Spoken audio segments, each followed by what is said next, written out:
Let's talk about the Great Resignation. Some people think the Great Resignation means that people are quitting their jobs and never coming back to work again, and it can't apply to lawyers if that's the case, because that's just not the way that lawyers roll. We can all agree with that. That's not what it's about. What it's about is about people making a choice to leave their current employer and go somewhere else. What are the choices available to them? Well, they could come freelancing with firms like Bowd, and that's pretty attractive if you look at the kind of money that we're able to get our freelancers, double their normal market salary. They're also going overseas. Let's look at that.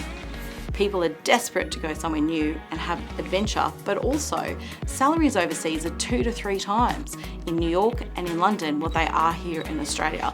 Anyone who's not already tied to Australia for family reasons is going to be desperate to get overseas. This is what the Great Resignation is about. It's about moving from one environment into another. People are starting up their own practices, people are going to the bar, people are starting up technology businesses, and people are looking at doing things, looking at their family and saying, well, actually, we only need one income if we move to a regional centre. Let's move to a regional area, have a completely different lifestyle. One of us can work full-time remote and the other one doesn't have to work at all.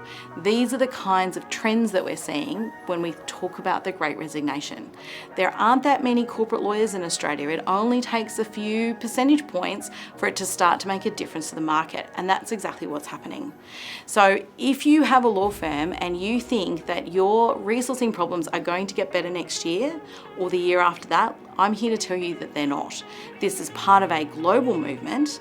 It's part of the pandemic, but it's also a trend that we've been seeing lawyers embrace for a number of years, including pre-pandemic. You're not going to get a solution to this around the corner. You're going to have to start thinking differently about how you keep the lawyers that you have, how you get your lawyers to come back to you if they do leave to go overseas, and what you're going to do to meet your clients' needs in the meantime. And I'm going to tell you that what you probably need is a contract lawyer.